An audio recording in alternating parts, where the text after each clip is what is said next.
Hi everyone, thank you for being here. Thank you for being patient as well. We just waited for the confirmation that everything was working in terms of recording, in terms of music as well, I guess.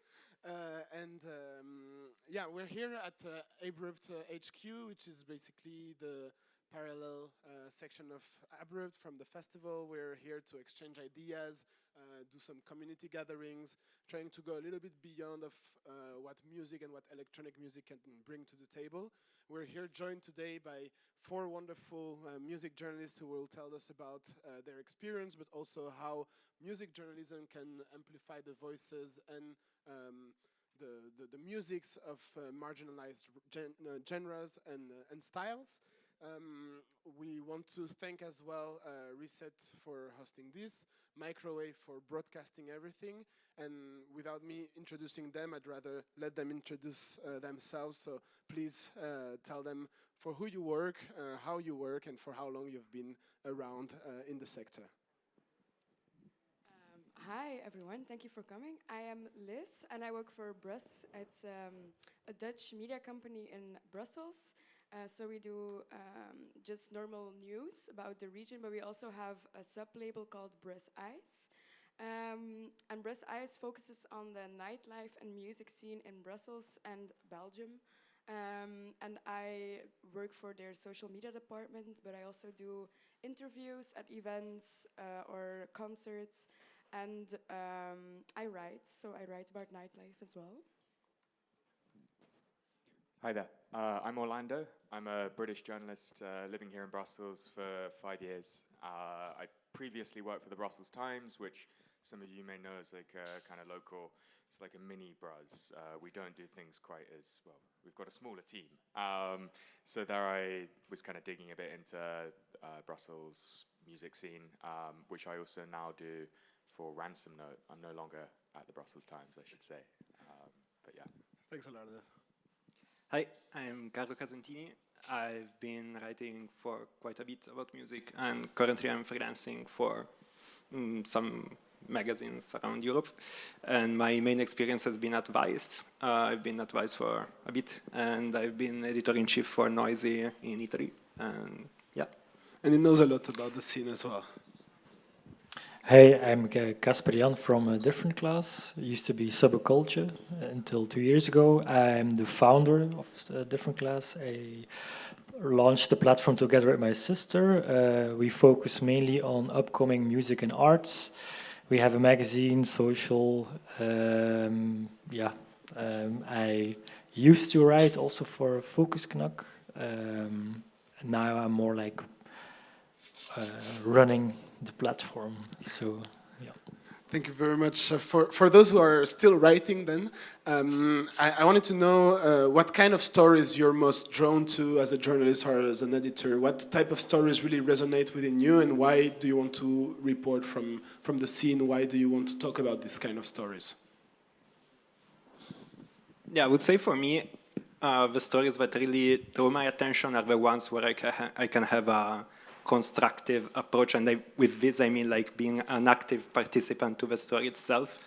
Like I don't care much about reviews and just giving my opinion on things. I like when I can connect some dots and maybe influence, or maybe not, but I possibly influence at least partially the community that I'm talking about and I'm talking to then build something that I know it sounds super generic and random, but it's like when you try to connect communities that maybe are not connected between them. I guess we are going deeper into that soon, but that's when I think it's a story really worth approaching. Orlando, when you choose your subjects as well, is it something that you think about, or are you having a more broad approach when covering culture, for instance? Yeah, I mean, for me, I think writing is it's a way of having adventures. So particularly adventures in music. Belgium's a great place for that.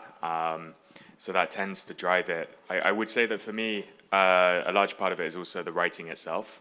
I work with words and I'm kind of dealing with a hell of a lot of, just words, copy, as we call it. And so that's also a big part of it, like the kind of crafting a product, which is maybe hopefully able to stand apart from the thing that you are critiquing as well.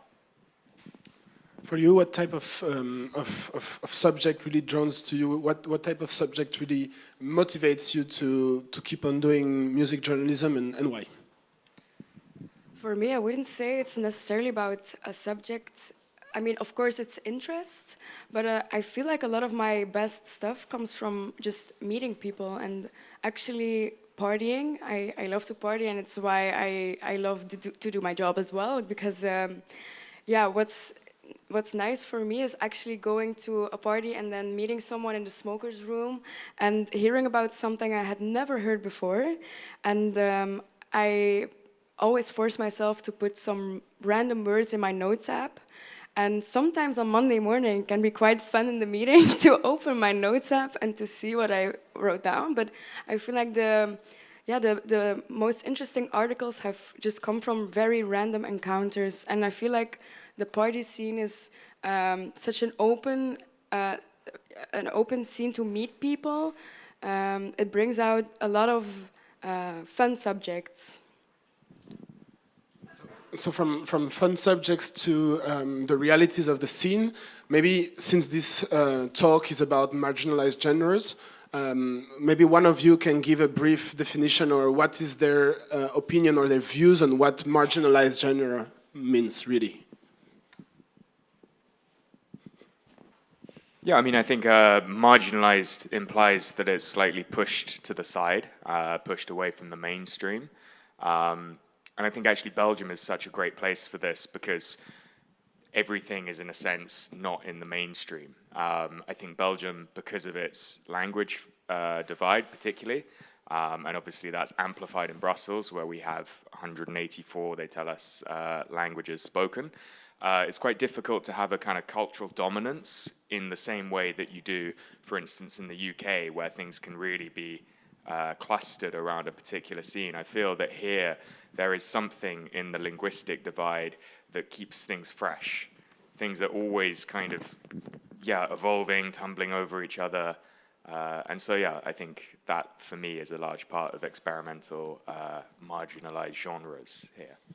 Is it something that you also think about when you're approaching your way of defining the editorial line of a different class, of what is the leitmotiv behind the creation of the organization, the creation of the media? Was it also because of these reasons that you felt like this different class needs to be also portrayed and put in the forefront of the discussions around culture? Tell us a bit more about the reasons. Absolutely. That's like the main reason why we started different class, because for us there's nothing and then there's mainstream. So in Belgium we have not quite a lot of platforms that run or highlight upcoming acts. It can be from music, but it can also be arts. So for us, it's our philosophy, our reason of living, or like reason of doing it. It's just because like trying to put as much as attention on upcoming genres, upcoming acts, upcoming cities, venues, can be whatever. Because that's very important to highlight these people in the beginning of their career, and that's the time when they need the most support. It's easy to write an article about the new album of Zwangere He. Nothing against Zwangere He, he's super, but it's You can find it in many outlets, these kinds of articles. Yeah. So you wanting to do something different at the end defined the editorial line behind the creation of the media. Absolutely. To come back to something that you said, Carlo, about for you the need to write a story is also thanks to encounters and thanks to the fact of being as close as possible to the scene. What was your first encounter with electronic music, with the scene, and why did you decide to write about it rather than just experience it as other people just are there and talk about it with friends? Well, I still do experience it. I still like the experience part. For me, it was a bit of a combo of what I thought at least that I was able to do and what I enjoyed to do. So it was a bit my key into music in general, not just electronic, but music in general. I wanted to do something that would have helped me get, it was younger, would have get me into the places that I found cool, with the people that I found cool. And that then opened, obviously, a lot of other doors, and I started liking it way more than I expected, and it stuck with me. With electronic music in particular, it was I think the Deconstructed Club bomb in 2015-16 that really got me into writing mainly about this. Yeah. Any name dropping by any chance? Like one artist in particular that made you feel like, okay, I'm at this concert and I need to talk about it, rather than... Well, the first Arca EPs were what really brought us together, I think, as we were like, we were like this scene that was not really a scene, no? Because it was this huge blob, again, of different genres, different artists, different scenes from all over the world. And we were mainly making different music, but with a similar approach. And also this kind of trying to intellectualize and then making fun of ourselves for trying to intellectualize something that is stupid to intellectualize. It was very fun. And it was exactly the right moment for me, because it was my formative years, I would say. So it really created a bit for me this kind of journalistic approach of like conceptualizing things and then saying, yeah, I'm an idiot, I shouldn't. And then you really, I think, you find the passion for this. Yeah. Orlando, do you have also in mind what was the moment where you were like, okay, I'm not only in the audience, but I also am the journalist who wants to talk about the moment that I'm living, because it's worth expanding the knowledge about hundreds, millions, or tens of people about this kind of specific party or this kind of specific artist? Yeah, I mean, for me, it certainly wouldn't be hundreds of millions of people who would kind of take interest in what I do. Actually, it took a long time for me to get into electronic music. I was studying like jazz guitar in the UK, so that was much more kind of like rock scene in London. And I think there it really struck me like in fact, it was often the performances rather than like the songs themselves which cut through. When you've got a rock band, it's pretty difficult to EQ and all of that. So often the sound would be pretty bad in these little venues. And it was really about the performance which certain artists made. And so for me, that was, I think, the kind of impetus to write more about that. I feel that it's also often very related to personalities, identities of the writer, like how the story is going to turn out. Do you feel, Lise, for instance, whenever you're writing a piece, that you're at the end putting a lot of yourself rather than just reporting about what's going on in the scene, what's going on in front of your eyes? I think in a way it's inevitable, but I also think it's good to be conscious about it. Like, I know, of course, when I go to a party, I will not have the exact same experience as someone else. But if you leave with like knowing this, I feel like you also take into account that you have to talk to other people before you leave about how they experience something. And I think it's also not necessarily a bad thing that some of your subjectivity comes through in your articles, as long as it adds to the plot of what you're writing. So I wouldn't see it as a negative thing necessarily all the time, but of course nobody just wants to know how you felt at a party. You see, if it has something to do with what you're writing about, your theorem, your analysis, then yeah, use it into your advantage, I would say. Let's use this as a transition to also talk about the fact that we are, as journalists, the ones who will cover sometimes things that are not necessarily well represented. How do you see, all of you, the current state of music journalism in terms of representativity of the underground, of the queer movement, of the colonial, of diasporic movements within electronic music? How do you see lately journalists interacting with it? Is it enough? Is it well made? Is it forced? What's your feedback as someone who's, as some people who are from the scene and observing how it's being covered? I think there's a difference between mainstream and independent media. for me, like mainstream media is always too late with things, and once they write about something, then it's something new themes.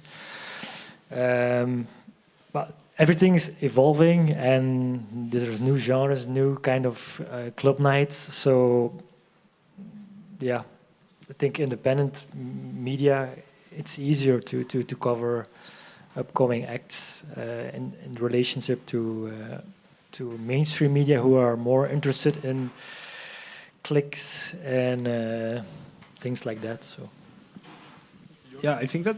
Oh, sorry.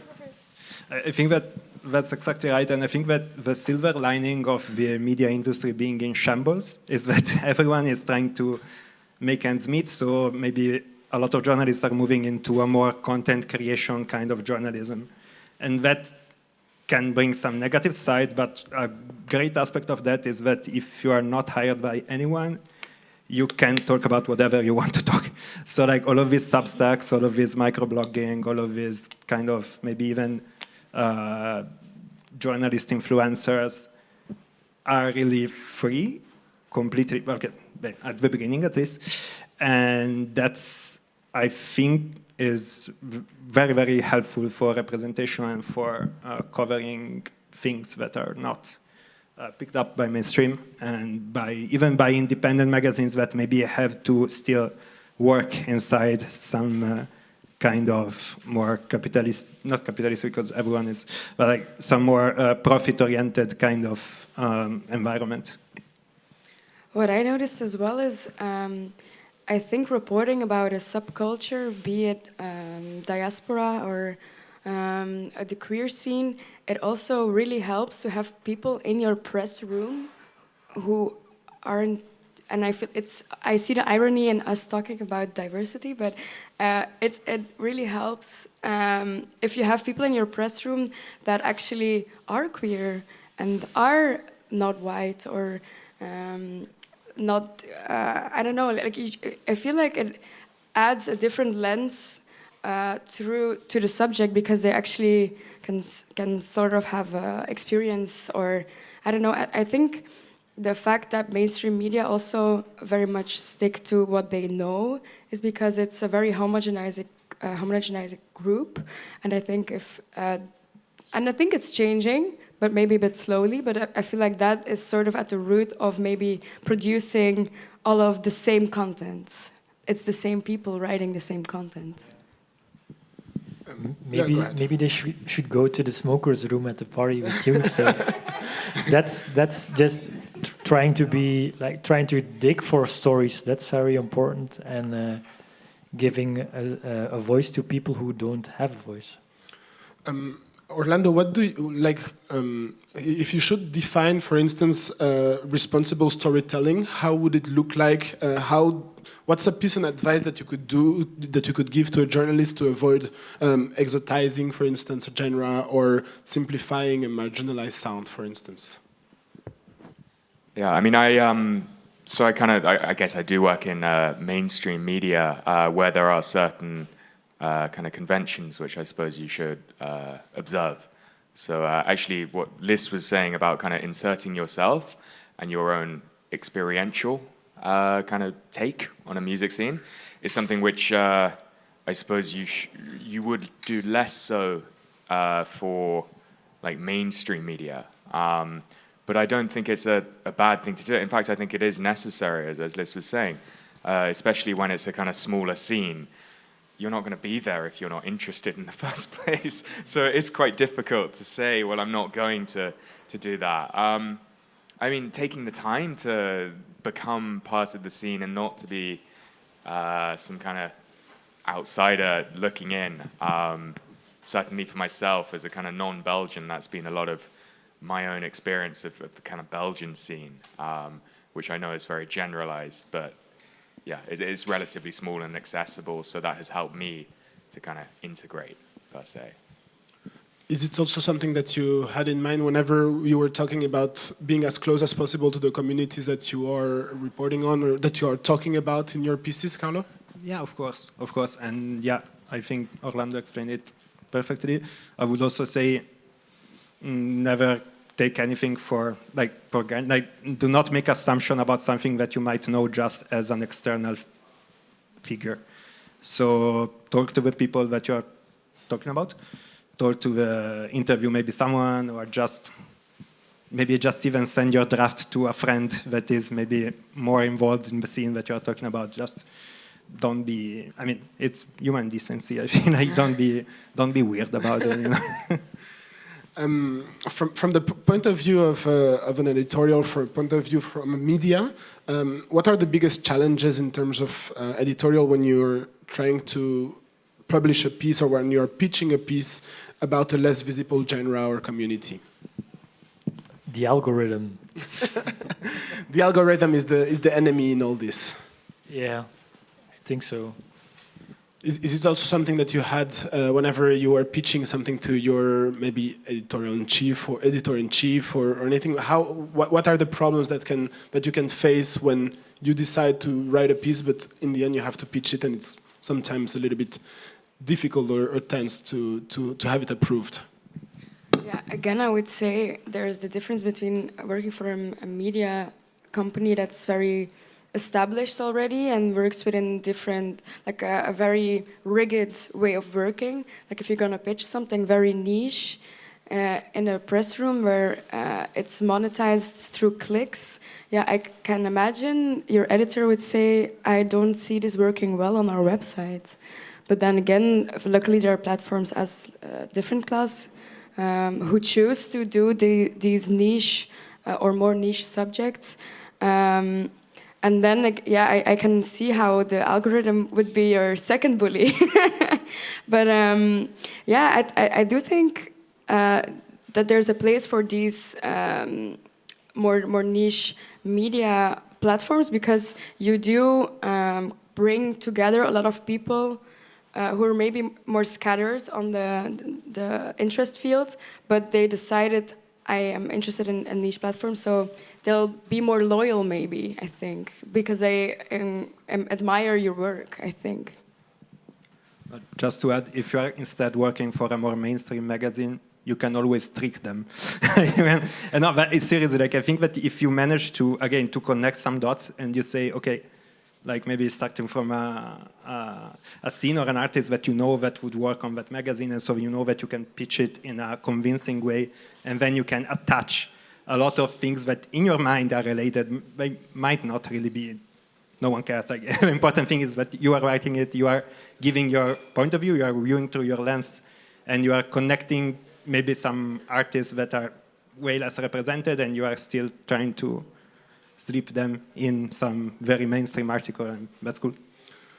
From whenever I was writing these questions, I tried to answer them myself as well as a music journalist, and I felt that one of the angles that might be also convincing is the notion of presence and the notion of archiving some feedbacks from communities that are not present on the internet, that are not present on the media in general.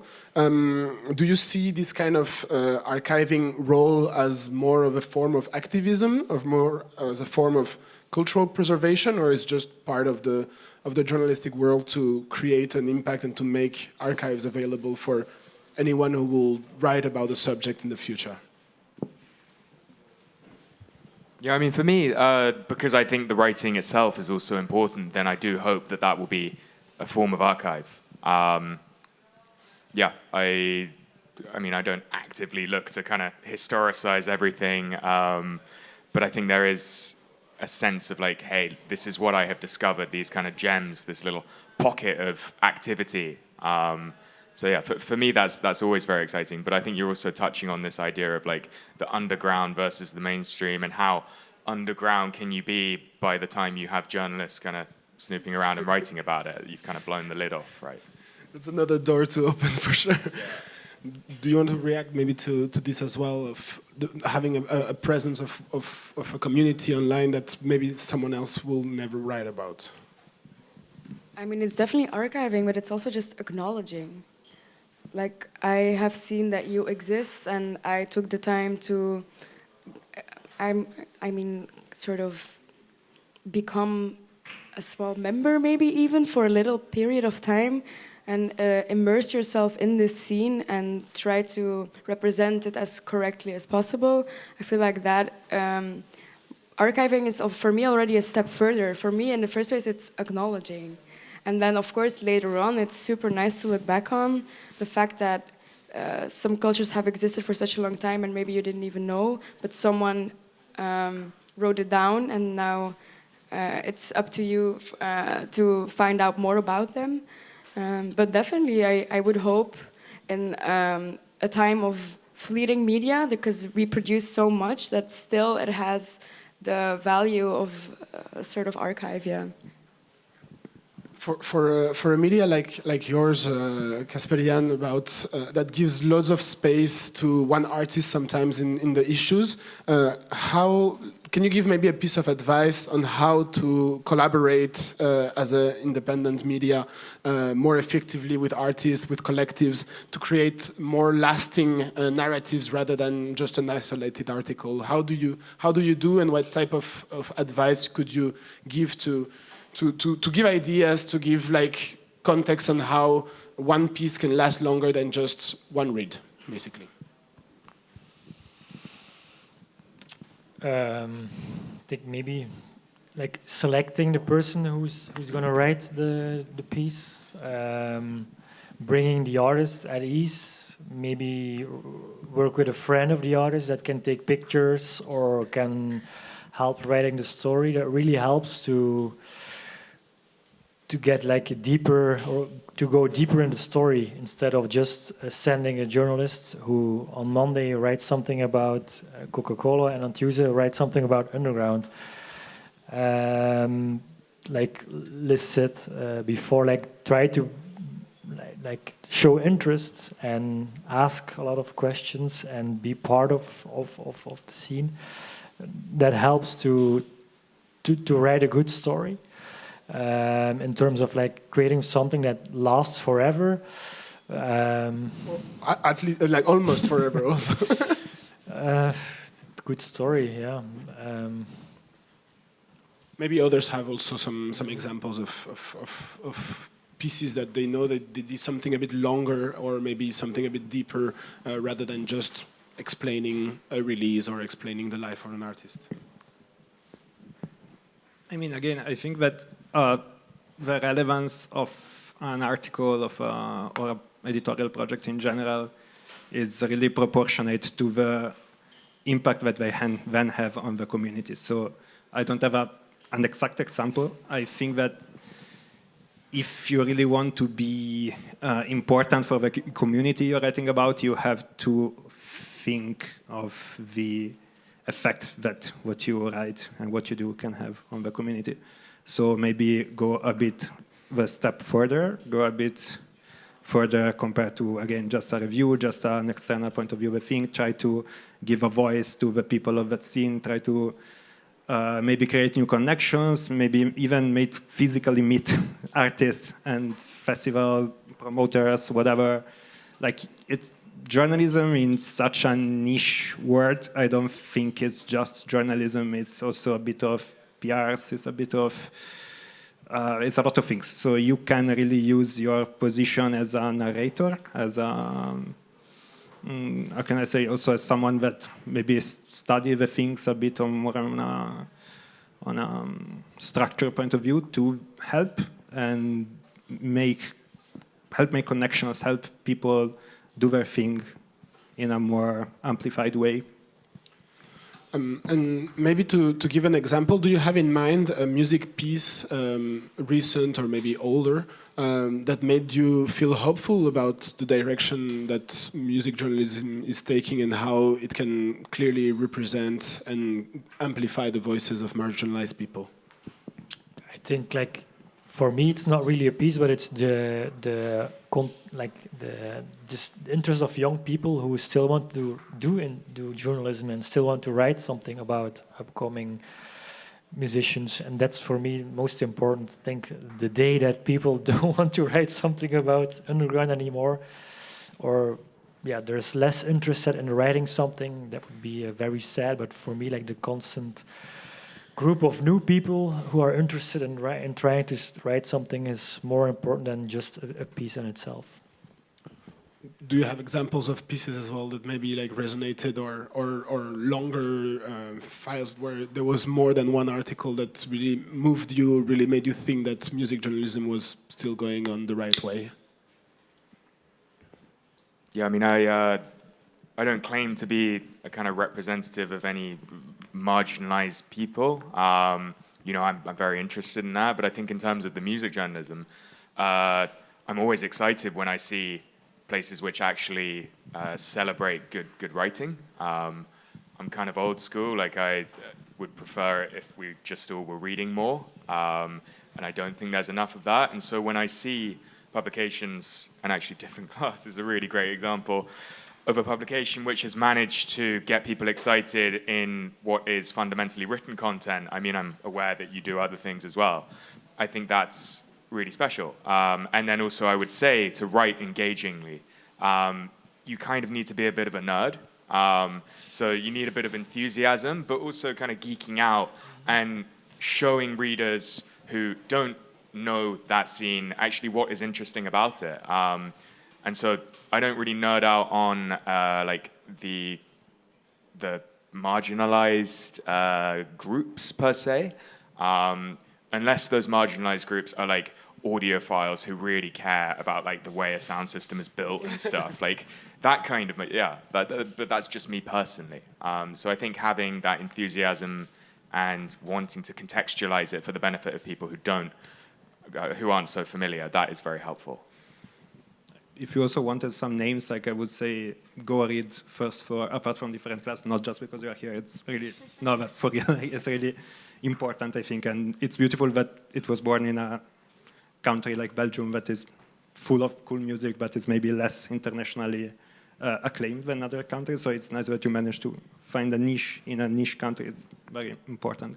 And also, like, going back to the more content creation kind of things, like some Substacks are amazing, like First Floor by Sean Reynaldo is really amazing journalism, is a one-man project. It's crazy. Okay, obviously he was already a great journalist, great music journalist, and this really gives me hope because in a horrible media landscape, the fact that journalism can survive outside of the media somehow is cool, it's interesting. It also opens doors to new possibilities and idea of journalism. And again, yeah, it's alive. And that's good. Also the fact that many of them are young and still trying, still interested, is amazing. Before opening the floor to other questions, maybe from the audience, I wanted to finish with a last question that is maybe the most difficult to answer sometimes. Is like, since it doesn't always pay well to be a music journalist, or it's not always very well recognized, what keeps you, each one of you, doing this work, basically? I don't think it's hard, because you do it despite it maybe isn't paid super well. It's because your love for music, your love for the nightlife community and for meeting people, and you wouldn't have gotten into it in the first place if you didn't have this. So I feel like for most people, it's what keeps them going as well. It's definitely for me, yeah. Yeah, I mean, on the one hand, I don't think my enthusiasm will fade. I mean, I don't even call it a side hustle because I don't really get paid for music journalism. But I do feel quite cynical overall about the situation. We've mentioned Sean Reynaldo, and anyone familiar with Sean Reynaldo's work will know how difficult it is to make a living from music journalism, and how much actually music journalism is largely not even what I would class as journalism. I mean, it's kind of client, it's like PR, essentially, which is fine depending on your ethical standards, I suppose. But is it like, could you call it music journalism if you do regard like the most PR stuff as music journalism as well? So what I mean by PR is that as a journalist, and this happens too much, you will receive press releases which are essentially giving you everything you need, and then you rewrite that to a certain extent and publish that under your own name. And I think that is very prevalent in the music publications, which still remain. Not the smaller ones, but I think the ones which, you know, particularly the bigger they get, then the more valuable that kind of space is. And so that is very much invaded, if you like, by PR. No, I totally agree. I mean, I work for a company, I get press releases from, like Fred again is coming tomorrow to get my team. Of course, you have to publish it, but for me, that just feels like a sort of an update. I don't even see it as journalism in a way, like it is PR. Yeah. No, I agree, but it's passed off as journalism as soon as it's published by a different outlet. So, yeah, unfortunately, that's the state of things. And what about for you? What keeps you doing different class every day? I'm sorry. No worries. Yeah, sometimes you have bad days, sometimes you have good days, but it's just the love for like the connection with upcoming acts, because you're really helpful for them. Like if you're a Belgian media and you write something about Fred again, yeah, he will never never read it, or it doesn't. Yeah, everybody writes about, but if you can help like an upcoming act push that act to a next level and be part of the growth of young people, talented people, that's like the reason why we do it and still do it. Thank you very much for your feedback on music journalism as a whole, but also how it can help to raise the voices of marginalized artists, marginalized genres, and how to navigate between the mainstream and the less mainstream. I would like to open to the floor if anyone has a question about the subject, if anyone who wants to ask also a personal question on the experience about being a music journalist, please don't hesitate. They are here for that, and otherwise, thank you very much as well.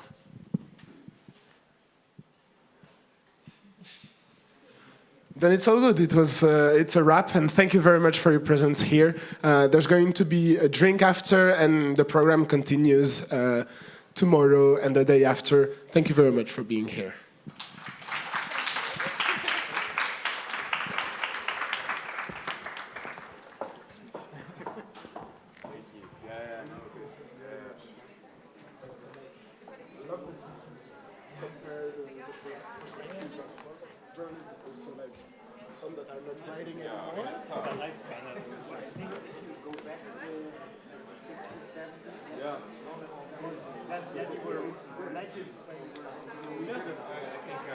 Like the whole concentration just in media across the board.